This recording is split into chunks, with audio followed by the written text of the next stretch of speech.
Powerade and Dasani have us talking basketball on the Sports Mag Zone right now, and there were 4 games on Sunday.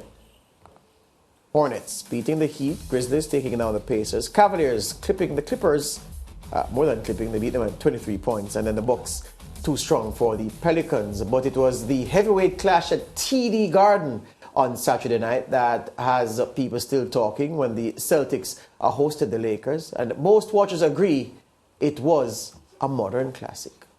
Is the single biggest rivalry in NBA history. The Celtics taking on the Lakers. Jason Tatum paying a tribute to the late Kobe Bryant. The single biggest rivalry in NBA history. The Celtics taking on the Lakers. Jason Tatum paying a tribute to the late Kobe Bryant. LeBron James entering tonight just 158 points away from passing Kareem on the all-time scoring record, and LeBron's going early, knocking down a 3. Then Russell Westbrook inbounds it to LeBron. He just bulldozes his way through folks. Hoop and Harmony make the free throw. LeBron misses a 3. Good to have Anthony Davis back. He gets the layup off the putback. Lakers by 6 at the half. Third quarter, Pat Beverly finds LeBron for the pull-up 3, and that one goes down. Then LeBron misses the layup, but just look at how strong he is. Gets his own rebound, goes up, lays it back in. 65-56 at that point, LA in front. Jason Tatum inside, sort of tiptoeing along the sidelines, get the layup. Then Malcolm Brogdon to Tatum for 3. And former Celtic Paul Pierce enjoying the action as Boston goes in front by 2, 81-79. Malcolm Brogdon steps back and hits a 3 to give the Celtics the lead, 98-96. Tie game late. Anthony Davis misses the 3. Just watch Patrick Beverly come racing in above the rim to throw that one down on the rebound. And LeBron, watching from on the court, can't believe what he's seeing. Patrick Beverly has never skied higher than in that huge moment. And the Lakers go up 104-102. Under 10 seconds left. Celtics down 3. Al Horford misses a 3 badly, and it works out, well, very well, because Jaylen Brown gets the rebound and he gets fouled. He would go to the line and would hit the free throw. They would try to replay the foul. And yeah, Pat Bev wanted to replay, didn't get it. It's tied at 105, 4.1 seconds left. LeBron goes strong to the hole, doesn't get the layup. LeBron, incensed at not being at the free throw line, trying to win this thing off no foul being called. Here's the replay right here. Judge for yourself. A little contact on his left arm, and so the game goes into overtime with no foul being called. In the overtime, before the overtime, frankly, Patrick Beverly brings the camera over to the referee, Eric Lewis. Lewis gives Beverly a technical foul. Jaylen Brown in the OT hits a pull-up 3. It's 113-107. LeBron, though, keeps his foot on the gas. Hoop and Harm, he'd make the free throw. Boston's lead down to 3, but the Celtics would pull away late. Jason Tatum, layup. Then Jaylen Brown, tough pull-up jumper. Just that 1-2 combo. Too tough to stop.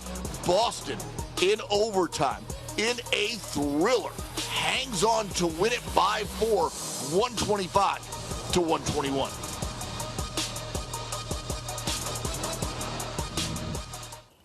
No reference for the King at TD Garden Center in Boston. Our NBA expert Alistair Albert joins us to talk about what was a wild game at times. Alistair, the King can't get any justice, and as far as fouls go, I can't think of one that is more blatant than what we saw. That wasn't called by the officials, man. Yeah, the officials, like, they swallow the whistles. You know, it's one of those things where they say they don't want to determine the end of the game by calling a whistle. They want the guys to play through the game and kind of just go without having to look for a whistle. And LeBron, of course, kind of, I would say, really openly, he got robbed. You know, that was a situation where, you know, he was clearly fouled at the last few seconds to the basket. Celtics fans would argue that he also traveled before he got fouled. So, you know, this thing about refereeing and, you know, missed calls and everything, it's really, you know, scarring the NBA, I think, at this point. Rick Barry, one of the old greats from yesteryear, you know, complained about refereeing recently and said, you know, they're just not calling the game as it's supposed to in terms of missed fouls, missed violations and all that sort of stuff. And, you know, this is one of those situations where you see a game being decided basically on not calling a particular play. But LeBron, of course, again, 41-9-8. He tried to put his team in a position to win. He was right there, but it just didn't go his way. No justice, like you said. Right, and Anthony Davis coming off the bench, he got 16 points, and he commented on what took place, saying that, he wished the referees would be fined. What do you think about that, Alistair? Whether they be fined or, some sort of reprimand comes from it, whether they get suspended without pay or whatever it might be, which I suppose is tantamount to get fined, I can't agree with him because we've seen so many egregious calls or missed calls in the NBA the last couple of years, basically. And similar to what Rick Barry said, it kind of really messes with the integrity of the game. We have the situations now where there's instant replay, where, you could kind of look back at calls. I think the commentators, the color commentators on the sideline said, this should be a situation where end of game play should actually be reviewable as well. So, it's one of those things I think that NBA would need to look at really closely in the next collective bargaining agreement and everything. But of course, this game is just full of moments and memes. LeBron, of course, being so demonstrable in not getting that foul call. Patrick Beverley covered in the camera. It was an amazing game that provided so many highlights, but of course, just not the right one for LeBron in that moment. Yeah, a lot of highlights, but we always have to go back to the point, the seriousness of the issue, because remember, Lakers aren't having one of the best seasons. These wins will actually count when it comes down to playoffs and whatnot. So, as much as we laugh about the on-court drama, it's not good.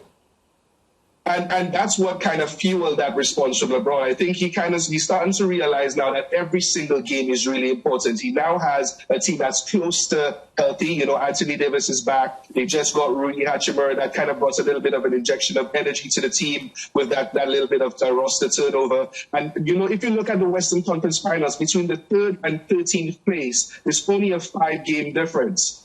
So every single game, win or lose, is really important to the standings and the seedings of this conference. So he's kind of lamenting and kind of being really disappointed for himself because knowing he's just a bigger hole he has to continue to dig himself out of. So that emotion right there was, I think, really genuine. It's not fake. It's not flopping. It's not all of these sorts of things you hear people saying right now. It's a moment of him realizing, man, this is another game that we lost, that we have to try to recoup. And it's just really difficult for them in a season where wins were becoming very scarce to get.